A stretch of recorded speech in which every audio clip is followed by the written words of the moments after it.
es que no lo puedo echar en todo. Bueno, pues buenas tardes a todos, compañeros y compañeras. Nos reunimos hoy aquí para presentar el nuevo libro de Luis Gonzalo Segura, que habla pues de la situación de la mujer en el ejército español. Y bueno, solo podemos empezar mostrando nuestro más sincero agradecimiento a Luis por su generosidad al estar hoy con nosotros. Y bueno, sobre todo por su coraje y su compromiso cívico que ha demostrado pues, al defender una institución en la que cree, de quienes la corrompen, pervirtiendo su función y manchando su dignidad. Como sabéis, Socialismo Mostoleño somos un partido municipalista cuyo ámbito de acción pues, es la ciudad de Móstoles. Pero bueno, aún así nacimos con la vocación de implicar a nuestros vecinos en las cuestiones políticas de primer orden. Y precisamente porque estamos convencidos de que la transformación de nuestra propia realidad municipal está inexorablemente unida a las condiciones de transformación de la realidad nacional y mundial, en última instancia. Esta tarde, como ya hemos dicho, pues hablaremos de la situación del ejército, una institución controvertida, ¿no?, para gran parte de la izquierda y la izquierda revolucionaria española sobre todo. La historia política reciente pues, ha engendrado en nuestro país una cultura progresista que es como poco escéptica ante el papel de las Fuerzas Armadas en los procesos de transformación social. Y bueno, no hace falta recordar ahora mismo por qué, ¿no? Porque la memoria de los que estamos aquí pues, no es tan fácil como la de muchos líderes políticos. Sin embargo, aunque haya que preservar ese escepticismo como pues, un sano valor de nuestra causa, no debemos olvidar que las Fuerzas Armadas han sido, son y serán un elemento decisivo a tener en cuenta, ¿no?, para impulsar cambios profundos en lo social, en lo económico, en lo político. Y solo se conquista un nuevo orden si se consigue que los guardianes del antiguo estén dispuestos a arriesgarse por defender las nuevas conquistas. Si las Fuerzas Armadas toman parte de posiciones no ya conservadoras, sino abiertamente reaccionarias, difícilmente se podrán lograr objetivos ambiciosos. En otras palabras, su posición en la contienda política no es, y desde luego no nos debe ser, indiferente a ninguno de los que estamos aquí. Es precisamente por eso que voces críticas, como la del exteniente y escritor Luis Gonzalo Segura, pues son más necesarias que nunca, ¿no? Recordemos que fue expulsado en 2015 del ejército tras denunciar públicamente pues, la corrupción, los abusos y los privilegios que venían sucediendo en el seno de las Fuerzas Armadas. Y bueno, sin más dilación, directamente le cedo la palabra a Luis para profundizar en este tema, que bueno, pues él tiene mayor conocimiento de primera mano del ejército español, la justicia militar y el papel de la mujer y la impunidad de la violencia sobre esta en las Fuerzas Armadas. Oye, muchísimas gracias por todo, muchísimas gracias por venir. Estamos a viernes por la tarde, así que no son fáciles este tipo de actos y os lo agradezco mucho porque poco a poco pues vamos sumando. Yo creo que el ejército es uno de los estamentos más abandonados por la izquierda, por eso este tipo de actos para mí me parece que tienen muchísimo valor. Tenemos que volver a recuperar el conocimiento de lo que sucede en el ejército y tenemos que además comenzar a considerar el ejército como una parte esencial. Fijaros, más allá del libro, de los dos libros que después hablaremos, el año pasado, en el 2019, se produjeron una serie de acontecimientos en América Latina de las cuales los ejércitos fueron determinantes. Venezuela, Chile, Ecuador, Bolivia. Estamos hablando de países en los cuales el posicionamiento del ejército sostuvo gobiernos o los derrocó. Y esto me parece que nos tiene que hacer volver a tomar conciencia de la importancia del ejército. No vamos a poder construir absolutamente nada o no vamos a poder demoler absolutamente nada sin contar con el ejército. Es decir, si no tenemos un ejército mínimamente plural, nos podemos encontrar en un momento dado, o nos vamos a encontrar con toda seguridad, como mínimo, en el mejor de los casos, con un elemento de inestabilidad política, sino directamente con un ejército golpista. Recordemos las últimas manifestaciones de diputados y políticos de Vox en qué línea han incidido, desde Germán Terz, que ha pedido directamente la actuación del ejército para interrumpir el gobierno democrático en el sentido de la aplicación del artículo 8 de la Constitución, que confiere a las Fuerzas Armadas la potestad de decidir hasta qué punto se está de alguna forma subvertiendo el orden constitucional, hasta qué punto de alguna manera el gobierno se puede estar saliendo de lo que son sus obligaciones nacionales, pero estamos hablando de una manifestación que en ningún caso es aclara. Es una manifestación que viene a reforzar las palabras de Fulgencio Coll, es el jefe de Estado Mayor del Ejército, que ahondó en esa línea sin ser tan explícito, pero que directamente también estaba viviendo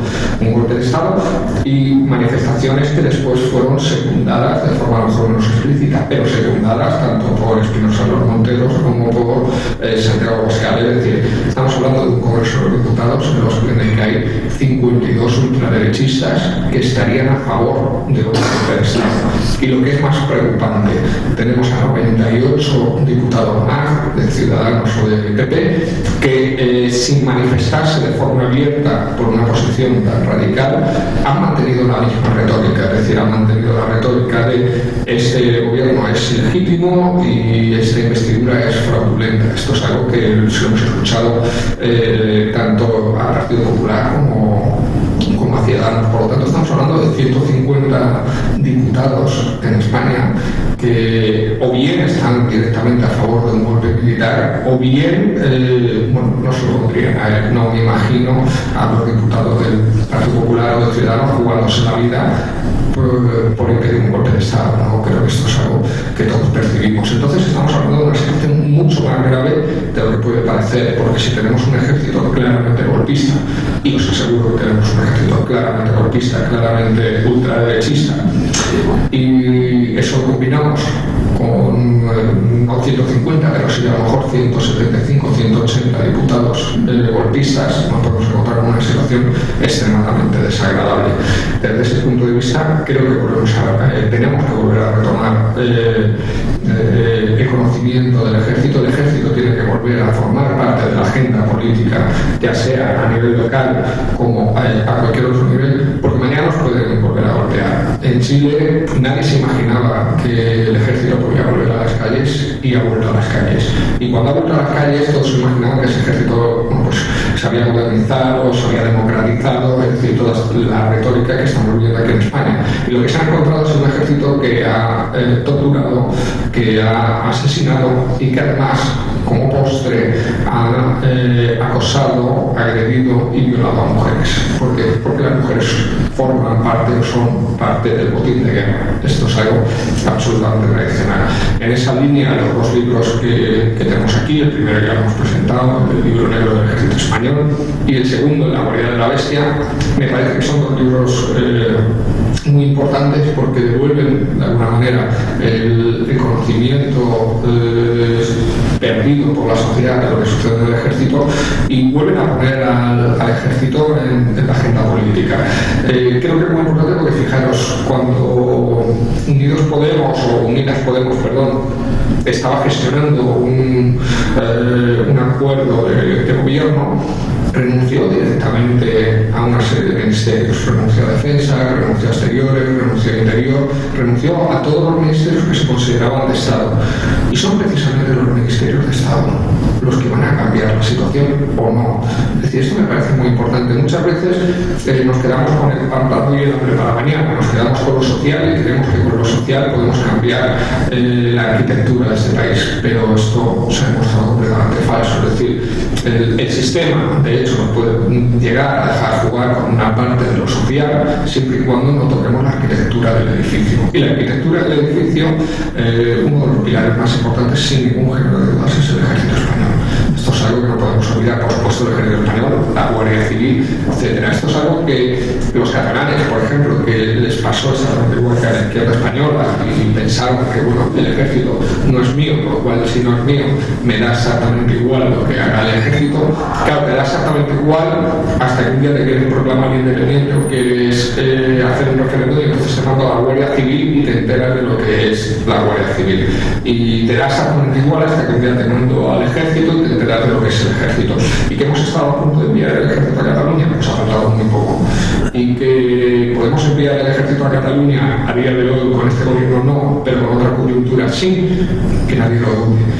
Vamos a ver cuál es el marco del acuerdo al que llegan el Partido Socialista, Unidas Podemos y los partidos catalanes, y en función de ese marco de acuerdo vamos a ver si el ejército entiende que ese acuerdo de alguna manera está atentando contra la soberanía y la independencia de España, el orden y la integridad territorial, y entonces nos podemos encontrar con un ejército que directamente actúe, y además que actúe por encima de lo que digamos, porque la Constitución avala esa actuación. Entonces esto me parece extremadamente peligroso, ¿no? Me parece que estamos siendo muy irresponsables y bueno, yo me alegro que poco a poco este tipo de libros, este tipo de charlas empiecen a moverse y bueno, se empiecen a sentar dentro del panorama político español, porque es algo muy necesario, ¿no? Creo que tenemos que volver a hablar del ejército. Fijaros, en el ejército se consumen, esto ya os habéis de otros libros, decenas de miles de millones de euros. No pasa nada, es decir, ese es el dinero de la sanidad, ese es el dinero de las pensiones, que lo estamos consumiendo muchas veces en armamento, no ya ni siquiera que no necesitamos, sino muchas veces en armamento que directamente es defectuoso. Ahí tenemos el submarino que no flota, el avión que no vuela, el carro de combate que no dispara, en fin, toda esta lógica es terrible. El último desastre es el de los vehículos 8x8, que estamos hablando de un desastre de 4.000 millones de euros, que al final se ha tenido que quedar desierto porque resulta que la empresa a la que se lo adjudicamos le dimos una adjudicación sin contratación pública, es decir, de forma completamente cerrada y un tanto opaca. Resulta que no nos han entregado en tiempo y en forma el prototipo que nos tenía que entregar. Total, un disparate de 4.000 millones de euros, de 4 o 5 años de retraso para las Fuerzas Armadas, que seguramente será insalvable, es decir, cuando queramos recuperarlo y tener ese vehículo ya no lo vamos a necesitar. Con lo cual, estamos hablando de que se está manejando muchísimo dinero dentro de las Fuerzas Armadas, de que se están cometiendo auténticas barbaridades. Nuestro ejército de hoy está en Irak, estamos viendo cómo está la situación en Irán y en Irak también, el rebote. Estamos participando de ello, estamos participando de muchísimas misiones internacionales en las cuales estamos creando estados fallidos para dedicarnos al neocolonialismo, es decir, nuestro ejército está participando de actuaciones extremadamente graves que están pasando prácticamente desapercibidas. Y en cuanto a la mujer, por desgracia, permanentemente escuchamos que la mujer está plenamente integrada a las Fuerzas Armadas, y este libro, La Brigada de la Bestia, desmonta completamente esa situación. La Brigada de la Bestia es un libro que recopila una serie de casos que son absolutamente repugnantes, escribirlos, ponerlos uno detrás del otro. Bueno, pues, es una de las experiencias más duras que tenemos que vivir, porque te das cuenta de lo que viven estas mujeres, de lo que sienten estas mujeres. Yo he hablado con muchas de ellas y es algo absolutamente terrible. En los últimos 3 años se han producido 90 denuncias por acoso sexual en las Fuerzas Armadas, lo que supone entre 4 y 8 veces más denuncias que en la sociedad. Es decir, en los cuarteles una mujer tiene entre 4 y 8 veces más probabilidades de ser acosada, agredida sexualmente o violada. Es algo absolutamente terrible. Bien, las condenas, la tasa de condenas de estas 90 denuncias es de una sola condena. Por supuesto, el mensaje que estamos enviando a las mujeres es no denuncies. Deja que te acosen, deja que te agredan, deja que te violen, pero no denuncies. O bien lo asumes y lo aceptas como parte de tu vida militar, o bien abandonas tu trabajo y te vas. Pero no denuncies, porque si denuncias no vas a conseguir una condena. Y no solo no vas a conseguir una condena, sino que además se va a activar sobre ti un acoso laboral terrible que te va a terminar expulsando. Por lo tanto, estamos hablando de una situación absolutamente terrible. No solo eso, sino que la tasa de condena, como veis, no solo es bajísima, sino que además los militares condenados en raras ocasiones son expulsados de las Fuerzas Armadas. Es decir, estamos hablando de que en la mayoría de los casos la mujer no es creída, y cuando finalmente es creída, cuando finalmente hay un elemento que permite la condena, el militar condenado sigue dentro de las Fuerzas Armadas. De tal manera que de los 14 militares condenados, solo 2 han sido expulsados. Los otros 12 han seguido dentro de las Fuerzas Armadas. Estamos hablando de un capitán condenado por 28 agresiones sexuales, un teniente coronel por 4, un capitán por un intento de violación. El listado es terrible. Bien, ¿quiénes son los 2 únicos militares que han expulsado de las Fuerzas Armadas? Uno de ellos es un soldado, se cuenta en el libro, al cual le aplicaron un agravante. Es decir, no es que este militar cometiera el delito de agredir sexualmente a una mujer, sino que cometió el delito o el error de agredir sexualmente a su mando. Entonces eso ya lo convirtió directamente en un delito pluriofensivo. Es decir, ¿por qué? Porque rompió la disciplina. En las Fuerzas Armadas, si tú agredes, acosas o violas a una persona subordinada a ti, eso no afecta a la disciplina. Pero si es al revés, sí. Fijaros, estamos hablando de una lógica no solo que es absolutamente perversa, sino que está en contra de cualquier otro criterio. Es decir, es un agravante en la sociedad el aprovecharse de una posición de poder para cometer una agresión, un acoso sexual, una violación. En las Fuerzas Armadas es al revés. En las Fuerzas Armadas, que tú aproveches tu posición de poder es lo normal, y lo que está castigado o es un agravante es que a ti se te ocurra a tu mando agredirla, acosarla sexualmente. Además, nos encontramos una serie de casos dentro del libro terribles, como puede ser, por ejemplo, el caso de un mando, un capitán, teniente, cuando cometió la agresión sexual, cuando intentó violar a una cabo, porque intentó violarla estando borracho. Bien, el estar borracho de servicio como jefe de un destacamento militar en el Código Penal Militar y en las Fuerzas Armadas es un delito. Bien, en lugar de juzgarle por 2 delitos, uno por consumir alcohol cuando no debería de consumirlo, y además en un servicio de armas, y 2 por agredir sexualmente a una mujer, lo que hicieron es utilizar un delito, que es el de consumir alcohol, como atenuante de la agresión sexual, de tal forma que esto permitió a este militar seguir dentro de las Fuerzas Armadas. Bueno, es algo absolutamente terrible, ¿no? Entonces te encuentras, por supuesto, con una justicia militar que no debería de seguir existiendo. Y no solo eso, sino que os quisiera recordar, la justicia militar debería ser un objetivo de todos nosotros para eliminarla. Primero, porque es un privilegio franquista. Segundo, porque es un anacronismo en Europa, es decir, ya no existe en Europa. Y tercero, porque según la reforma del Código Penal Militar del año 2016, puede volver a juzgar civiles. Es decir, si se cumple el escenario que tanto le gustaría a Germán Terz de un golpe de Estado, quien juzgaría o podría juzgar sería la jurisdicción militar. Entonces, más nos vale a todos si ese escenario se produce, que no exista la jurisdicción militar. Es decir, tenemos que empezar a trabajar las Fuerzas Armadas, tenemos que intentar ocupar ese espacio para que las Fuerzas Armadas sean lo más democráticas o lo más plurales posibles. Yo ya sé que no será fácil, que no es una batalla sencilla, que genera mucha animadversión en la izquierda hablar de todo lo que tenga que ver con el ejército, pero me parece extremadamente necesario. Fijaros, en muchas ocasiones la izquierda se ha quedado recluida en una retórica de pacifismo, con una lógica, además, desde mi punto de vista y con todos los respetos, un tanto infantil, en el sentido de, bueno, si no existe ejército, no existe guerra, por lo cual yo estoy en contra del ejército, yo soy antimilitarista y todo lo que pasa dentro del ejército me da exactamente igual.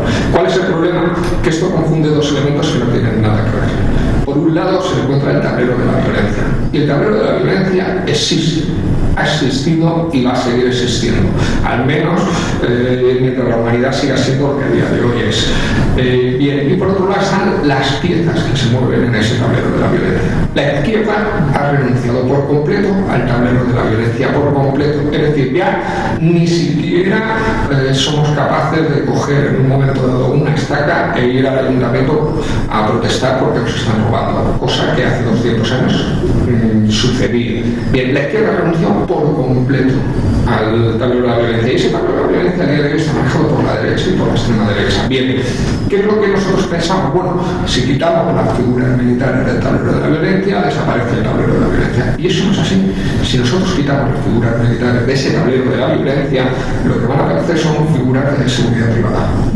Y bueno, basta recordar que nuestros ejércitos ya se despliegan en muchísimas partes del mundo con empresas de seguridad privada, y hay empresas de seguridad privada que tienen hasta 6 veces nuestro ejército de efectivos, hasta 6 veces el ejército español de efectivos. Es algo absolutamente alarmante y que estamos pasando reiteradamente por de forma inadvertida, ¿no? Nos quedamos muchas veces con el folclórico, con que el submarino no flota, y es verdad, y es una vergüenza, pero el submarino que no flota no solo es un elemento folclórico para que nos riamos de este ejército, que muchas veces claro que sí que es de risa, sino que es un elemento que nos tendría que generar una alarma terrible de qué está pasando en el ejército para que haya un submarino que no flote y no pase absolutamente nada, ¿no?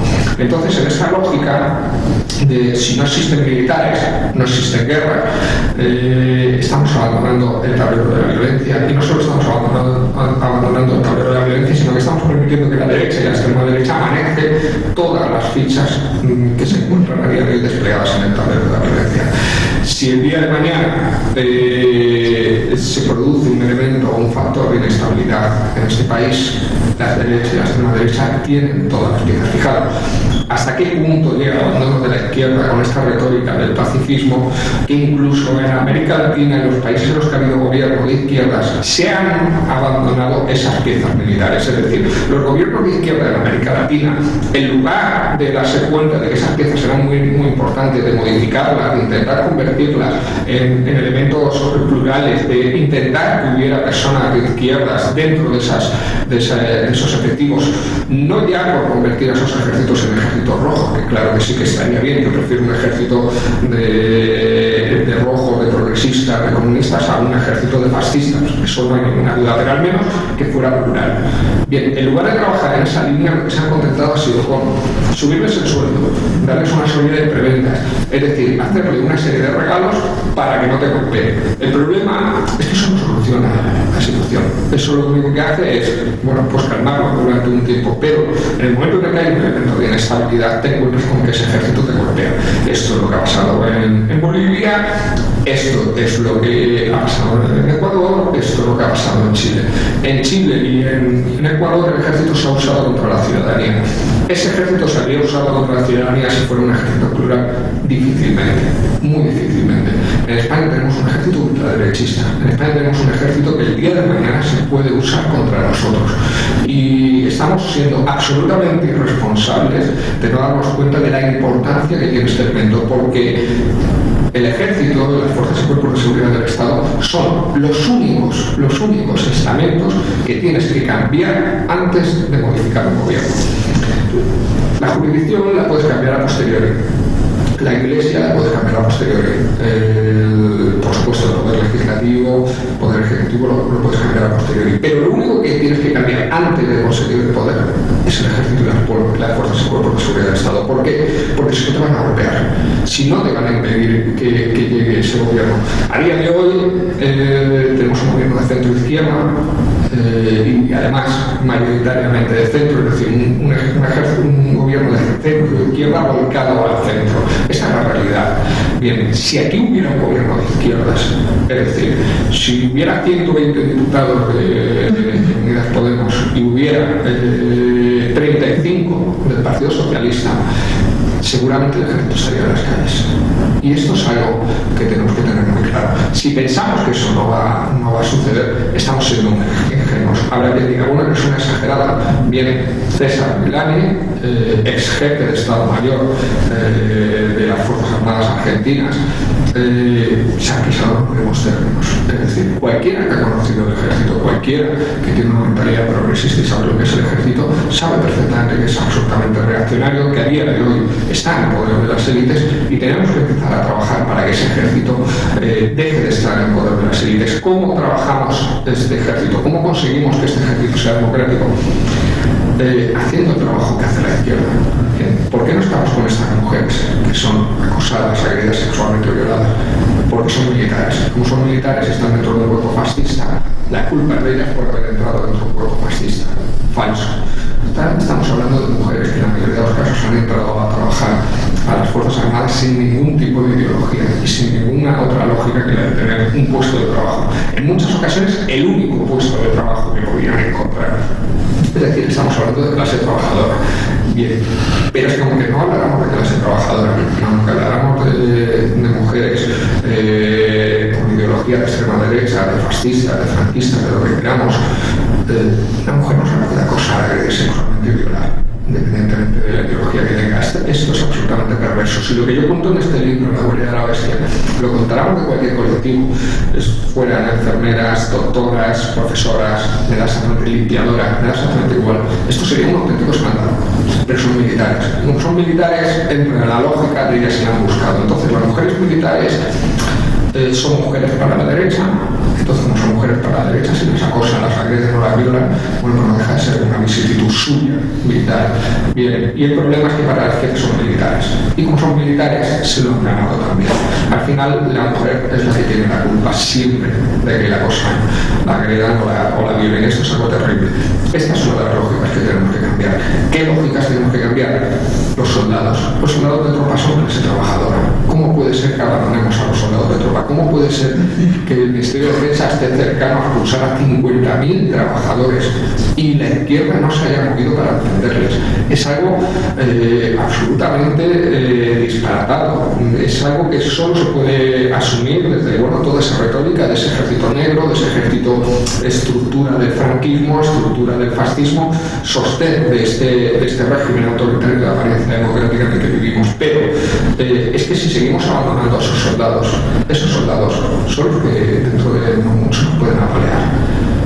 Tenemos que cambiar esa lógica, es decir, estos soldados no nos pueden ver el día que sacamos o que ellos sacan la imagen del Cristo de no sé qué o del Cristo legionario, claro que no, ni el día de la banderita del 12 de octubre. Pero estos soldados nos tienen que ver en los momentos en los que piden progreso, en los momentos en los que piden un contrato laboral digno, en los momentos en los que piden un sindicato. ¿Cómo puede ser que no estemos con ellos en esos momentos si son clase trabajadora? Es algo absolutamente espeluznante porque es pegarnos un tiro en el pie. Todo ese trabajo es el que tenemos que empezar a hacer y para hacer ese trabajo sobre todo tenemos que cambiar la perspectiva con respecto al ejército y la perspectiva con respecto, y esto me parece mucho más importante, al tablero de la violencia. De verdad, sería fantástico y maravilloso que no necesitáramos ejércitos. Por supuesto, a mí me fastidiaría un poco porque yo no podría volver al ejército y recuperar mi trabajo, pero no es real ni siquiera a corto plazo, ni siquiera a medio plazo, ni siquiera pensando en un siglo. No es real. Centrémonos en lo que es real, centrémonos en democratizar el ejército, centrémonos en introducir elementos democráticos como puede ser la eliminación de la justicia militar, como pueden ser los sindicatos, como puede ser la libertad de expresión. Centrémonos en que ese ejército sea cada día más plural a nivel ideológico y menos fascista. Centrémonos en lo práctico. Dejemos de abandonar al ejército. Al ejército lo abandonamos hace 4 décadas y pensamos que cuando los generales fascistas se murieran, sería heredado por militares completamente democráticos, como si esto fuera por generación espontánea. No. Los militares fascistas educan a militares que después terminan siendo fascistas. Y esto es de cajón. Debe regalar un espacio como hemos regalado la judicatura o como hemos regalado otra serie de espacios. Entonces, desde ese punto de vista, bueno, pues daros las gracias por venir aquí. Estoy abierto a todo tipo de preguntas. Comprar el libro del Ejército Español, La Guarida de la Bestia, y sobre todo difundirlo, ¿no? Yo creo que es muy importante que estos libros se lean, y esto, aunque me lo diga mi editor, me mata. No me importa que lo compréis y luego se fotocopie o se distribuya. Esto se tiene que leer, ¿no? Yo, más allá de, por supuesto, vender libros, que para mí es importante porque vivo de ello, lo que quiero es que este mensaje llegue. Es decir, yo no escribo libros para hacerme rico, entre otras cosas porque nunca he querido ser rico, pero estos libros son sobre todo activismo, ¿no? Y me parece muy importante que lleguen a la ciudadanía. Entonces, no me importa la forma en la que se distribuyan, lo que me importa es que llegue. Este mensaje tiene que llegar, tienen que empezar a moverse entre todos al movimiento de la izquierda. Por eso yo al final, año tras año, termino haciendo, porque no sé, 50, 80, 100 presentaciones, porque quiero que entre un sitio y otro empezamos a movernos, empezamos a tomar conciencia de la importancia que es el ejército español, porque en este caso no habrá república si no democratizamos el ejército. Es decir, si pensamos que aquí se va a instalar una república y el ejército va a salir con cadáveres a la calle a celebrarlo, pues estamos equivocando, de verdad.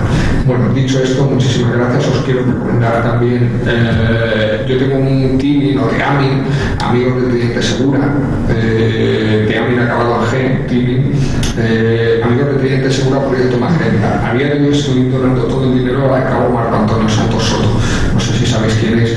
Cabo Marco Antonio Santos Soto firmó un manifiesto democrático el año pasado. El año pasado, bueno, voy a empezar por el principio. El año pasado, varios militares, casi 200, firmaron un manifiesto en favor de Franco y en contra de la exhumación del cadáver. De ese manifiesto llegó a sumar a más de 1000 militares, todos o la mayoría altos mandos militares, y en contra de ese manifiesto se firmó un manifiesto democrático que básicamente lo que decía es que Franco fue un dictador, un genocida, y además ni de cerca fue un buen militar, porque no lo fue. Bien, dicho esto, la ministra de Defensa, Margarita Robles, no ha tenido otra ocurrencia que expulsar a Cabo Marco Antonio Santos Soto. Expulsado a Cabo Marco Antonio Santos Soto, pues a día de hoy no tiene nada para sobrevivir. Entonces, es €1, entráis, dais vuestros datos bancarios, os quitan €1 al mes.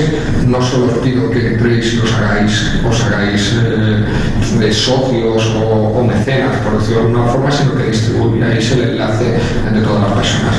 Cabo Marco Antonio Santos Soto es una persona que está pasando a día de hoy mucha necesidad, y me parece que nadie en este país debe pasar hambre por haber firmado un manifiesto democrático, ¿no? Es algo terrible, es un nuevo abandono que estamos cometiendo a la izquierda con respecto a una persona que no se lo merece, ¿no? Para uno de los pocos militares demócratas que tenemos que defenderlo, ¿no? Entonces, entrad y por favor no solo haceros socio, sino distribuirlo y moverlo para que se hagan socio a muchas más personas, porque es muy necesario, ¿no? Yo no sé si tenéis grupos en los que esto lo podéis compartir y entre más gente, pero es muy necesario que esta persona no pase hambre, ¿no? Y bueno, dicho esto, todas las preguntas que queráis, pues estoy abierto a responderlas, y en fin, aprovechad el momento, porque como dijo una militante de Vox, si hay que fusilarte, te fusilaremos. Entonces, no sabemos lo que puede ocurrir mañana, así que ya que estamos hoy aquí y podemos hablar con libertad, aprovechémoslo.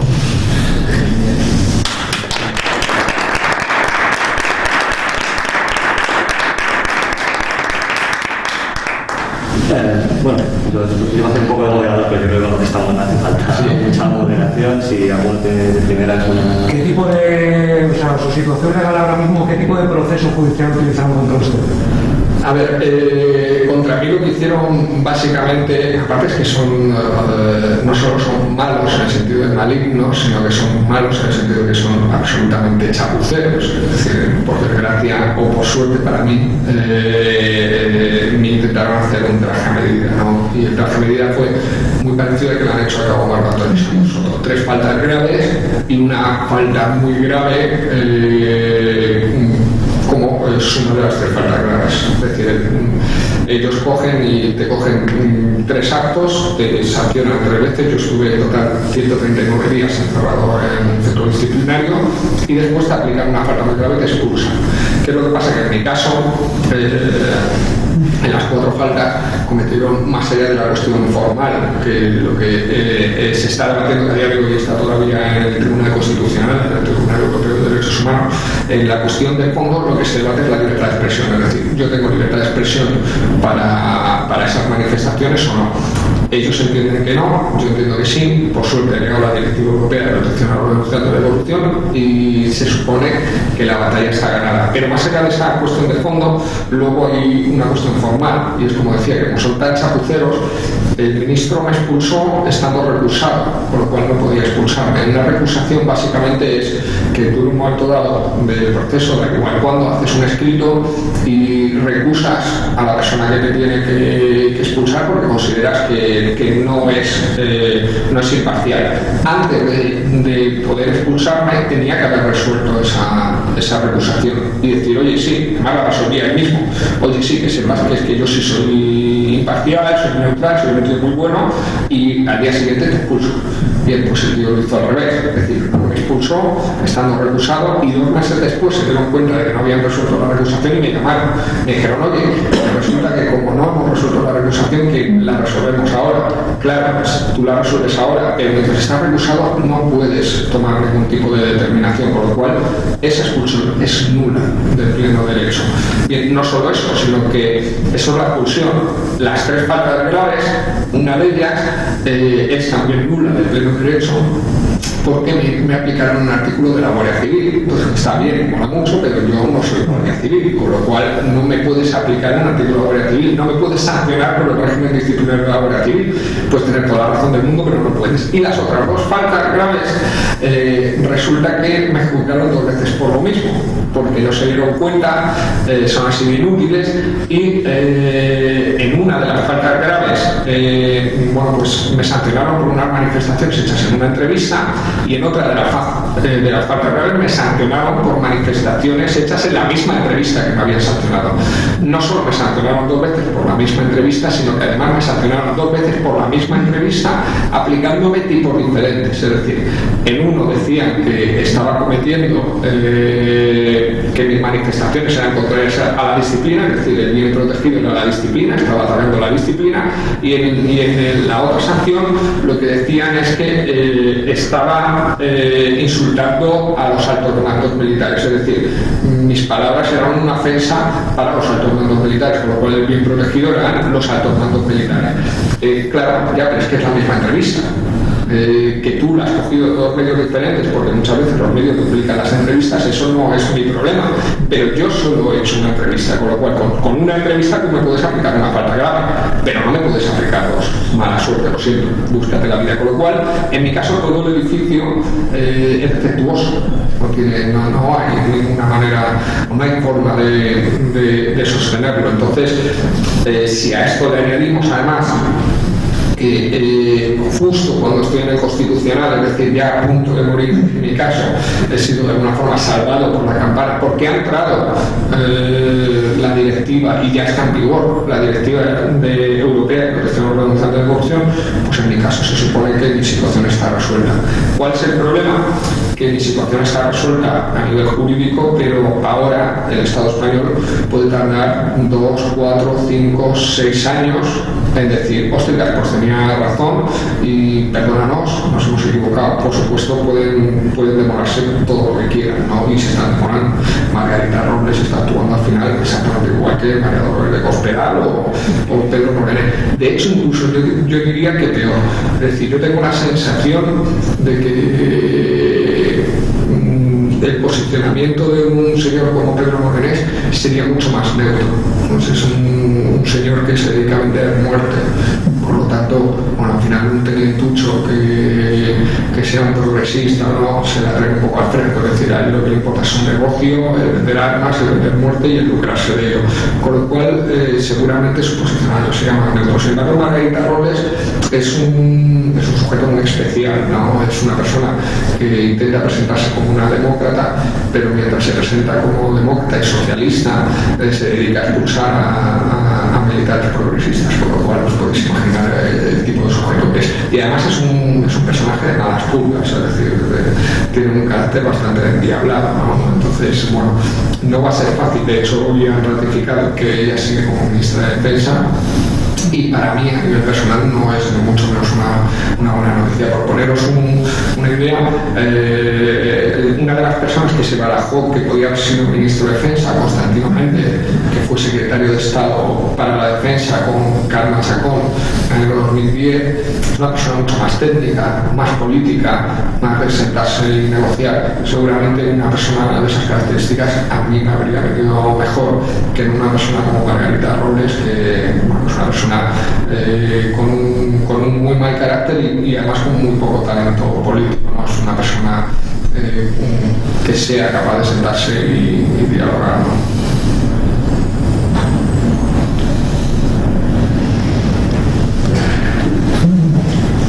Bueno, en el libro se centra en el caso del ejército español, en especial una mujer. Me preguntaba si tienes conocimiento de la situación en los ejércitos más próximos, en Portugal, Francia y pues... Sí, he entrado además a hacer comparación con varios ejércitos, tampoco en profundidad, porque ya en este libro son 900 páginas y bueno, ahí me explayé bastante, y quise que fuera algo pues, más fluido, ¿no? En general, claro, no se entiende la comparación porque en la mayoría de los países de Europa no existe la justicia militar. Entonces esto lo que permite es que haya unas cifras que no se puedan comparar con la situación en España. Por ejemplo, en Alemania ellos tienen un ejército bastante mayor al nuestro. El nuestro más o menos estamos hablando de unos 120.000 efectivos. Los alemanes están hablando de unos 200.000 y tienen más o menos unas cifras parecidas de denuncias. ¿Qué es lo que pasa? Que estamos hablando de mujeres militares que cuando tienen un problema denuncian a la jurisdicción ordinaria, con lo cual no son comparables esas cifras, porque ya se entiende que hay una justicia, que detrás de esos casos hay unas condenas, con lo cual el hecho de saber que te pueden condenar, evidentemente el miedo guarda la línea. En España lo que hay es una sensación de impunidad. De hecho, lo que se percibe en el libro es que esa tasa de denuncias es muy alta con respecto a la sociedad, pero es mucho más baja de lo que realmente es, ¿no? Es decir, que se está ocultando una gran cantidad del acoso sexual. Después se comparan casos como el de Estados Unidos o Canadá, pero muchos casos tampoco son casos que se puedan extrapolar. Estados Unidos es un ejército muy particular, con un despliegue mundial, con unas situaciones profesionales muy especiales. Porque los militares en Estados Unidos normalmente lo primero que tienen que hacer es acudir a una misión internacional y no son como nuestras misiones internacionales, son de 4 o de 6 meses, ellos están 2, 3 o 4 años, con lo cual os podéis imaginar. En Estados Unidos los militares, su primera experiencia después de la formación es estar 3 años en una situación además de prácticamente frente de batalla, es decir, primera línea de fuego. ¿Esto qué genera? Genera que la tasa de acosos, agresiones sexuales y violaciones es absolutamente salvaje, no solo entre hombre y mujer, que es lo que se sucede aquí en España, sino también entre hombre y hombre y entre mujer y mujer. Esto es algo que yo lo he estudiado en el libro, lo he intentado ver qué es lo que está sucediendo y te das cuenta que no hay denuncias no hay denuncias de acoso, agresión sexual o violación entre homosexuales y entre lesbianas, y sorprende porque en las Fuerzas Armadas hay muchísimas chicas que son lesbianas y hay una cantidad más que considerable de homosexuales, y que no haya ni una sola denuncia en más de 30 años es algo que evidentemente te hace recapacitar. ¿Cuál es la cuestión? Que estamos hablando del tabú. Es decir, si ya de por sí es complicado denunciar un acoso sexual, cuando esa denuncia de acoso sexual conlleva además revelar tu sexualidad, pues evidentemente estamos hablando de un problema terrible. No olvidemos que las Fuerzas Armadas, casi todos los que han revelado una sexualidad no hetero, han terminado siendo expulsados del sistema. Entonces, evidentemente esto genera una ley de silencio muy perversa, ¿no? Que no haya una sola denuncia terrible. Solo hay 2 denuncias de acoso sexual entre el mismo sexo, pero estamos hablando de 2 mandos homosexuales que acosan sexualmente a dos subordinados, o no me gusta emplear esa palabra, a 2 trabajadores heterosexuales. Entonces para ellos fue complicado denunciar, pero al final ellos no revelaban el ser homosexuales, sino que es el mando el que es homosexual. Entonces al final lo pudieron hacer. Aún así no les fue fácil realizar esta denuncia. ¿Cuál puede ser, a ver, así un poco a nivel general, el porcentaje dentro de, ya no de ejército, dentro de los altos mandos, qué porcentaje puede haber de personas ya no progresistas sino democráticas? ¿Y qué trato se les suele dar? O sea, ya no a nivel general, que dé una entrevista y dé sus opiniones, sino dentro del grupúsculo que pueda dar una opinión abiertamente democrática, ¿cuál puede ser la consecuencia ante eso?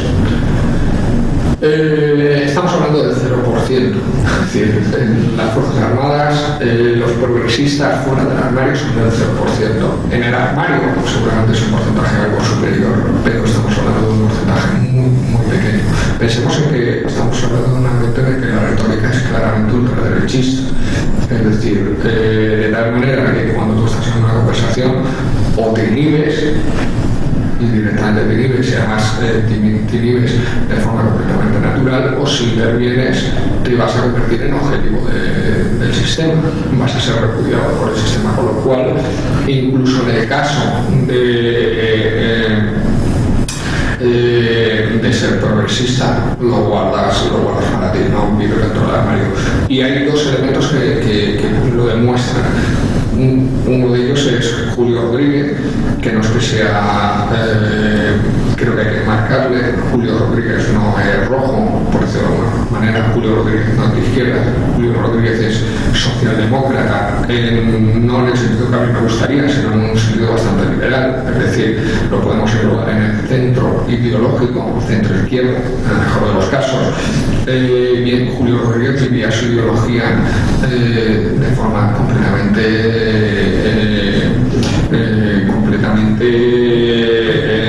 estanca para todos los demás. Es decir, Julio Rodríguez se conocía como Julio el Rojo, pero cuando dio el paso de convertirse en lo que podemos fijar lo que pasó, es decir, ni sus propios compañeros pensaban que eso pudiera llegar a suceder, con lo cual esto nos masca hasta qué punto ni siquiera una persona de la categoría de Julio Rodríguez llegó a expresar realmente sus convicciones ideológicas, porque sí es cierto que Julio Rodríguez tiene una componente ideológica de centro izquierda a nivel militar, pero fuera de lo que rodea lo militar, si habláis con él sí que podréis percibir que tiene una ideología bastante más progresista, bastante más de izquierda.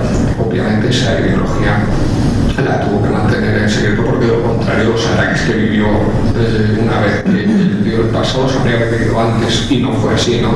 De hecho, Julio Rodríguez, si se hubiera mostrado tal y como muchas veces se muestra ahora, Julio Rodríguez no habría sido nunca jamás, ¿no? De eso estoy completamente convencido. Y este es un elemento que nos tiene que hacernos dar cuenta de hasta qué punto vivir en las Fuerzas Armadas siendo progresista tienes que vivir dentro del armario. El segundo ejemplo es el cabo Marco Antonio Santos Soto. Firma un manifiesto diciendo que Franco es un dictador y un genocida, y es expulsado del sistema automáticamente, ¿no? Y sin ninguna contemplación, ni sin ningún tipo de protesta. Nadie, ninguna asociación militar se ha adherido a su favor y ha protestado por la barbaridad que se estaba cometiendo, es decir, con la connivencia generalizada, con la complicidad generalizada de todo el estamento militar, ha sido expulsado. Bien, en estas condiciones no podemos pretender que haya militares progresistas que vivan dentro o fuera del armario. Hay muy pocos que vivan fuera del armario, de 0%. Es decir, no llega al 1%, no sé cuánto por ciento, y desde luego pues seguramente sí que habrá un porcentaje mayor, pero no mucho mayor.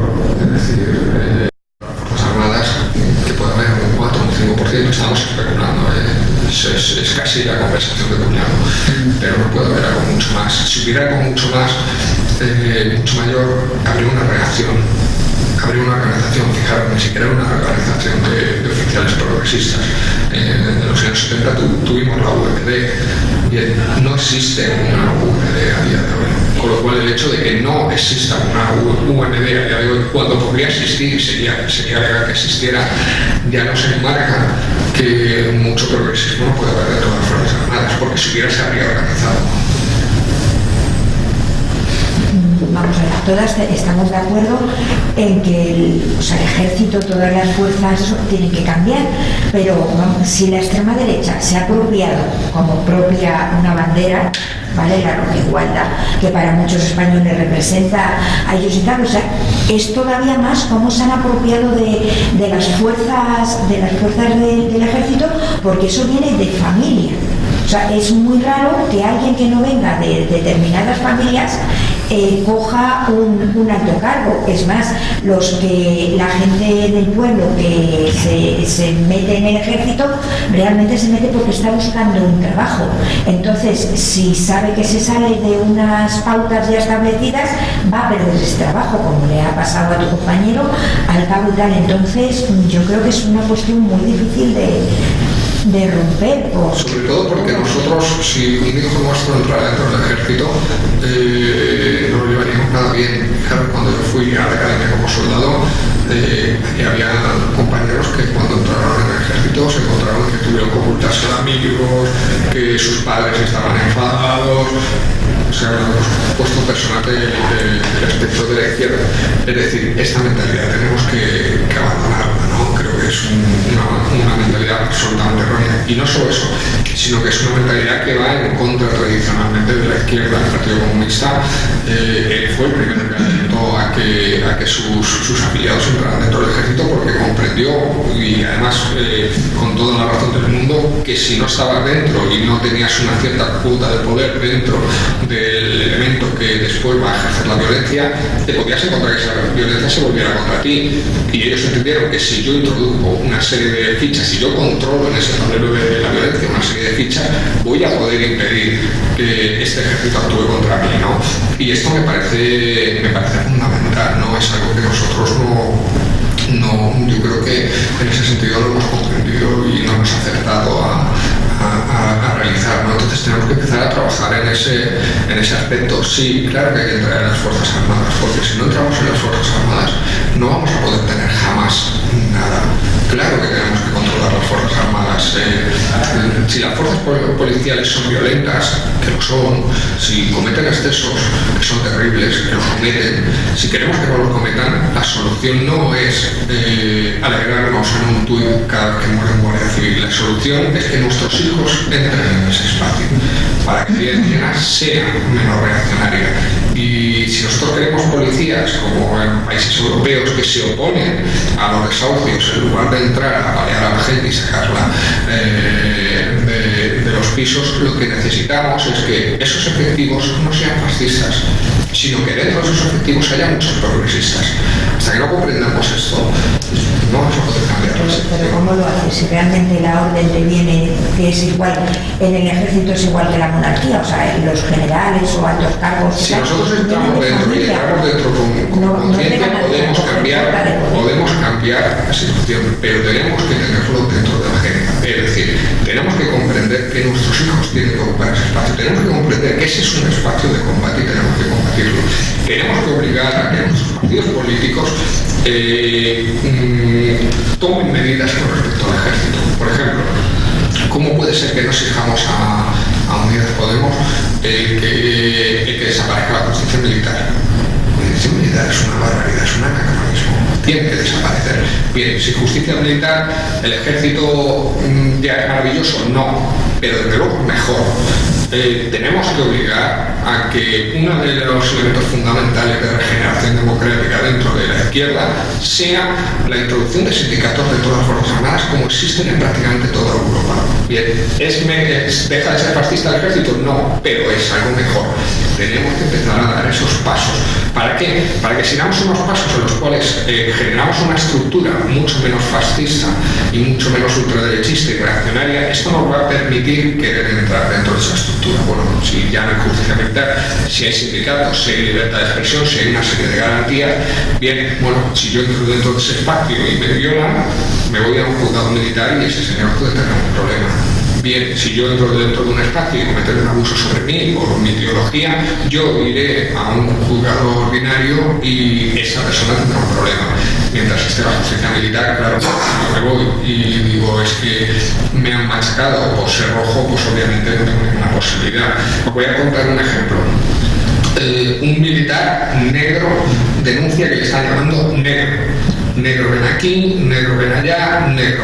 Y dice, oiga, mire, yo es que soy negro, pero tengo aquí un apellido y quiero que se me llame como el apellido, como a todo el mundo.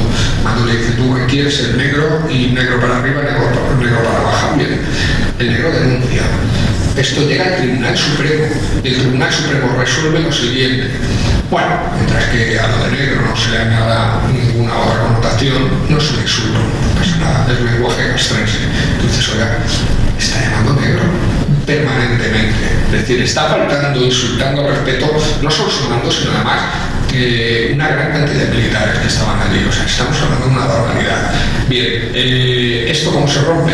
Pero luego, si esta persona hubiera podido denunciar ese caso en una jurisdicción ordinaria, ese mando y todo lo que participaron de ellos habrían sido expulsados del sistema, habrían sido condenados, habrían sido expulsados del sistema. Esto es lo que empieza a cambiar las cosas, ¿no? Entonces es muy importante estos dos elementos. Los sindicatos dentro de las Fuerzas Armadas y eliminar la jurisdicción militar.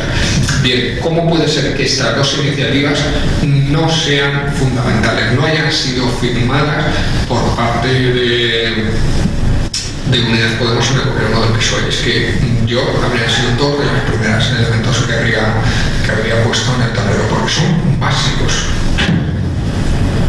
Pero ante esa suposición de eliminar la justicia militar, ¿el ejército no reaccionaría echándose en las calles?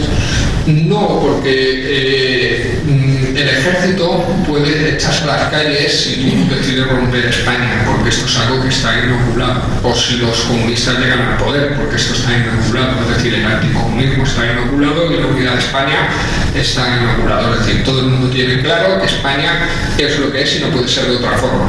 Y si alguien pretende que sea de otra forma, entonces merece morir o merece ser fusilado o merece lo que sea. Bien, todos tenemos claro que los comunistas no pueden llegar al poder porque son malos y entonces van a convertir España en Venezuela. Entonces, si los comunistas llegan al poder, tenemos claro que podemos dar un golpe de Estado y fusilarlos a todos. Esto es algo que todo el mundo comprende claramente, pero si tú de repente sacas los carros de combate porque te van a quitar la justicia militar, que es un anacronismo, que el resto de Europa, pues claro, de repente la ciudadanía va a decir, oiga, mire, yo esto no lo entiendo. Usted puede matar a comunistas y puede matar a independentistas, pero oiga, le estoy diciendo que quiere la justicia militar, le estoy diciendo que introduzca el sindicalismo en las Fuerzas Armadas. Ya está, no, la gente no lo comprendería. Entonces, esos son los flancos débiles, ¿no? Al final, el flanco débil de no salgas a la calle porque están los comunistas en el poder y no quiero que los mates, eso la gente no lo va a comprender. Es decir, todos esos votantes de Vox, que no estamos hablando de una broma, que estamos hablando de un partido de Andalucía barrido, Murcia barrido, pues estarían dando palmas y diciendo, mejor, mátenlos a todos, meterlos en campos de concentración o arrójenlos al mar como han hecho en Argentina, no hay ningún problema. Pero claro, si de repente sacas los militares a la calle por eliminar la justicia militar, hasta esos cenutrios dirían, pues igual un poco exagerado. ¿Por qué? Porque no existe esa cultura, ¿no? De hecho, yo creo que la mayoría de la gente no sabe ni siquiera si existe la justicia militar o no. O sea, es completamente independiente, ¿no? Entonces nosotros tenemos que trabajar esos flancos, ¿no? Si al final nosotros no queremos que ellos nos maten a nosotros por comunistas cuando consigamos el poder, o que no queremos que maten a los independentistas, los independentistas, donde tenemos que atacar es el flanco débil, ¿no? Son esos elementos estructurales que bien explicados a la sociedad nadie se va a poder oponer a ellos, ¿no? Porque es como, oigan, mire, vamos a eliminar la justicia militar como ha hecho Alemania, como ha hecho Noruega, como ha hecho Bélgica, etc. Que tú empiezas a dar el listado y claro, todo el mundo lo va a comprender, ¿no? En relación a esto de la justicia militar, es ya que el marco legal máximo de España, la Constitución y tal, la justicia militar y militar están parando actitudes anticonstitucionales. Sí, por supuesto. Y no pasa nada de contradicción. Bueno, pero eso es un agujero negro. Ahí no... El Supremo ha cogido la Constitución y prácticamente la ha quemado al público, por el mechero, porque la barbaridad que están cometiendo, bueno, no la Constitución, el TJUE, el Tribunal de Justicia de la Unión Europea, pues eso cuando llegan las resoluciones se las llevan al baño y cuando terminan dicen, bueno, ya ha terminado la resolución. Es decir, vamos a ver, nosotros vivimos en un régimen autoritario de apariencia democrática, es decir, no hemos creado unas estructuras para que España sea democrática, hemos creado unas estructuras para que España aparente ser democrática. Esto, claro, es la base de todo, ¿no? Entonces, por eso decía que, bueno, tú has creado unas estructuras que lo importante es que generen esa apariencia democrática. Mientras que generen esa apariencia democrática, pueden tener resoluciones o tomar resoluciones claramente antidemocráticas, claramente anticonstitucionales, porque la Constitución realmente no es un elemento por el cual todos nos regimos para que España sea democrática, no, es un elemento que hemos puesto para que parezca que somos democráticos. Entonces, como lo hemos puesto para que parezca que somos democráticos, cumplimos lo que queremos y lo que no queremos no lo cumplimos, es decir, no la trae al fresco. Esto es muy importante porque al final esto es lo que define lo que voy a cumplir y lo que no.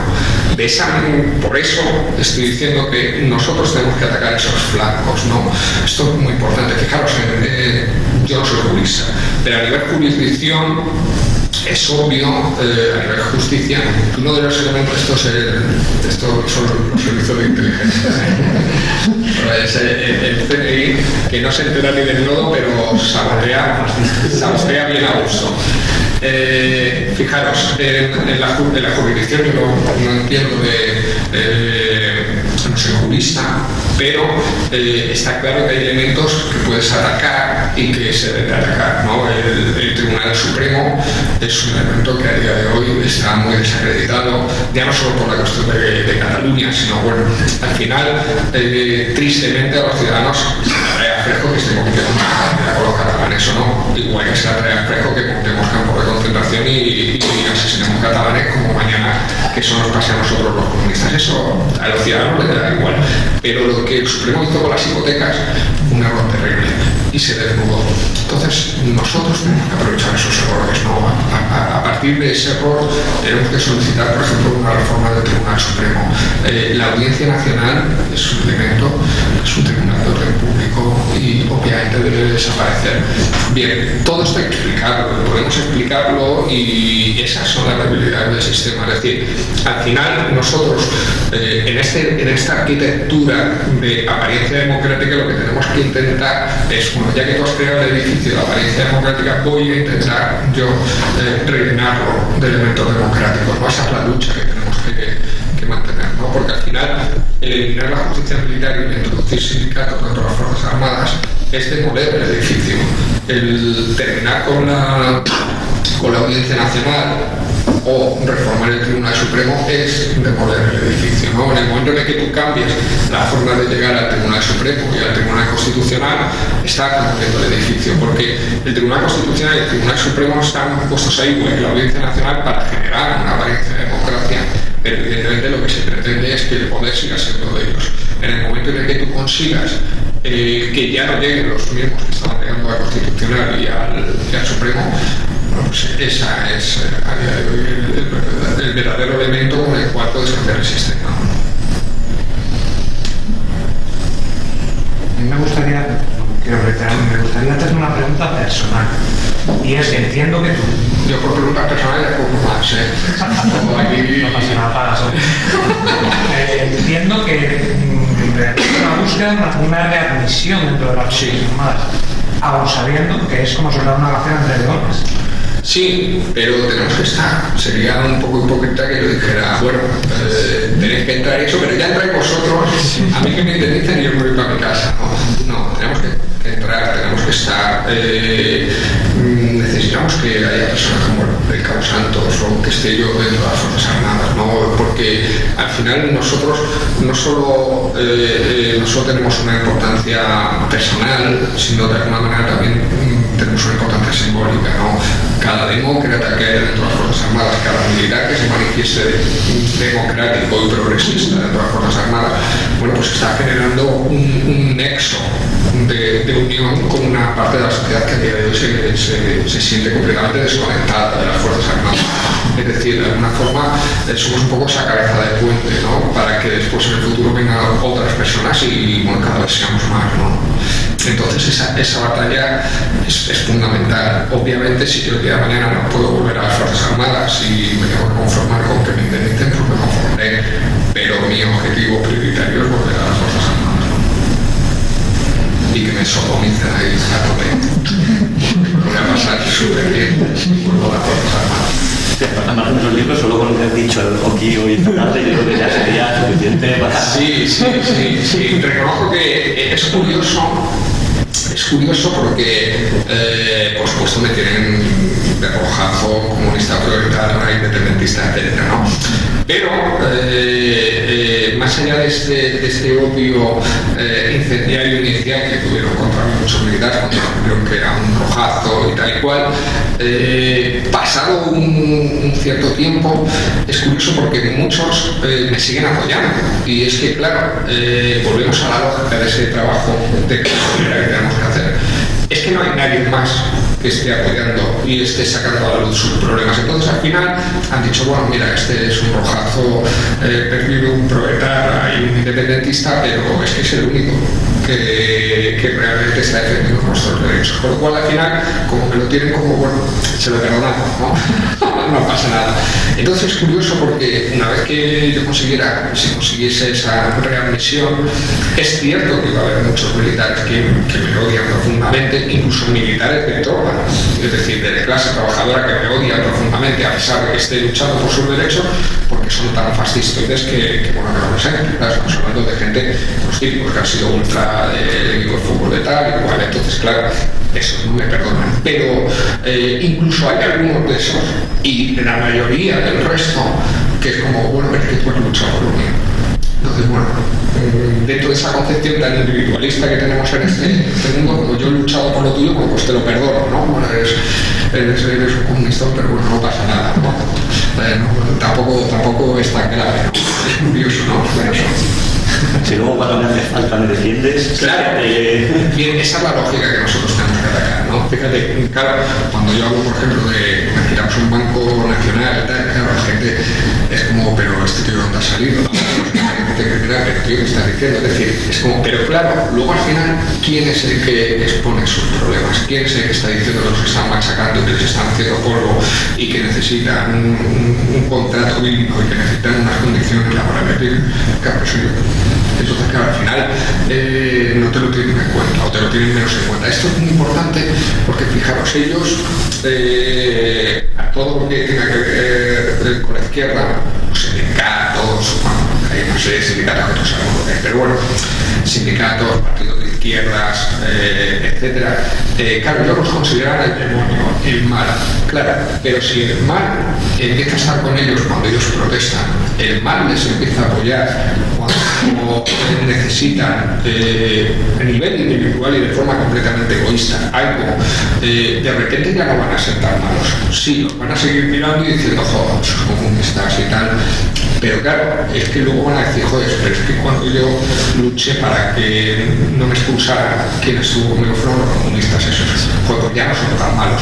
Claro, esto empieza a romper de alguna forma toda esa retórica que ellos, o todo ese virus que ellos les han inoculado de el comunismo va a destruirlo todo, ¿no? Y esto es muy importante porque, claro, como si vale, el comunismo va a destruirlo todo, pero jolín, si no es por estos comunistas yo no estoy aquí a día de hoy, ¿no?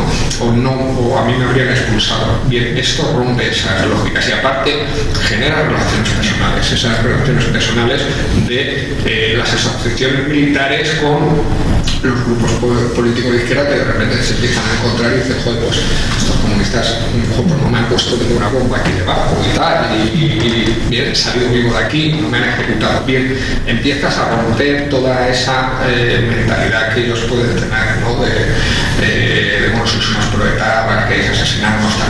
Y luego además, y esto es muy importante, nos legitiman las críticas. ¿Por qué? Porque si yo estoy contigo cuando tú necesitas algo, Y si yo no escribo tweets en plan, me alegro mucho de que haya muerto un guardia civil que puede ser un cabrón que está torturando a una persona que nos haya, o puede ser el que nos salva cuando tenemos un problema en la montaña.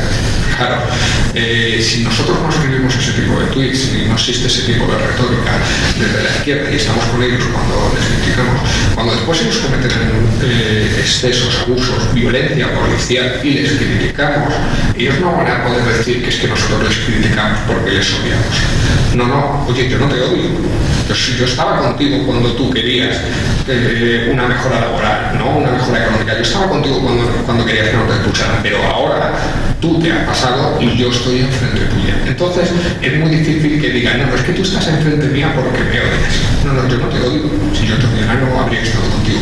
Fijaros cómo rompe esta lógica. Esto me parece muy importante, ¿no? Incluso nos legitima a la hora de, oye tío, es que, por ejemplo, un elemento clave, ¿cómo puede ser que no estemos con los militares y los guardias civiles, incluso la Policía Nacional, cuando están pidiendo la equiparación laboral, el salarial? Están pidiendo que a todos les paguen lo mismo.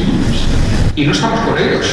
Claro, cuando después vamos y van a generar un desahucio y nos van a poner a palos, claro, van a decir, es que tú, cabrón, encima no solo estás aquí, sino que es que además tú eras el que has estado en contra de que a mí me equiparen el salario, lo cual me parece completamente justo. Entonces, claro, si yo estaba con él cuando han pedido la equiparación salarial, ahora que estoy y me encuentras en el piso en el que voy a desahuciar, tienes que ponerme a palos a alguien que ha estado contigo pidiendo que te equiparen el salario. Caso rompe con ese tipo de lógicas. Es mucho más complicado que se produzca ese tipo de violencia. Por supuesto se irán produciendo, pero es mucho más complicado. Es una forma de integrarles dentro de la sociedad, ¿no? Fijaros que al final el objetivo último es que si nosotros conseguimos esa integración, si nosotros conseguimos que las fuerzas policiales y militares sean más democráticas, esto lo que va a generar es que cada día se necesiten menos armas, como ocurre en Dinamarca, se pueda pasearse o la policía pueda pasearse sin pistolas, etc. ¿Por qué? Porque se puede hacer menos uso de ella. Porque además el sistema comprende perfectamente que es mucho más difícil utilizar la policía contra los ciudadanos, porque esos policías ya se sienten ciudadanos, forman parte de la ciudadanía. En España los policías y los militares no se sienten parte de la ciudadanía, saben perfectamente que hay un grupo de la ciudadanía que les rechaza profundamente, que les repele, ¿no? Y esta es la lógica que tenemos que cambiar. Pues yo creo que con esta reflexión final la verdad es que podemos dar por finalizar el acto y bueno, genial, pues charla informal o lo que sea. Pues muchísimas gracias a vosotros, muchas gracias por estar siempre. Comentaros que bueno, el libro del Ejército Español vale 30 euros, en la Guardia de la Bestia vale 14 euros y además os anticipo ya que tenemos un nuevo libro para febrero, que es el último de lo militar. Los siguientes proyectos que ya tengo pues no tienen que ver con lo militar. Creo que cumplo un ciclo, una trilogía de ensayos y 2 novelas, 5 libros de lo militar en 6 años. Yo creo que está bien. Es una fotografía bastante interesante. No creo que exista ningún periodo histórico en la historia de España en la que se haya hecho una fotografía semejante. Es decir, no creo que nadie haya escrito 5 libros en 6 años sobre un colectivo como son las Fuerzas Armadas, con lo cual creo que dejo una visión crítica, una fotografía crítica importante para que por lo menos se tenga conciencia de lo que es o ha sido el Ejército Español en las últimas décadas. Y bueno, daros las gracias, os mucho, que disfrutáis mucho y que os acordéis sobre todo del tema del crimen.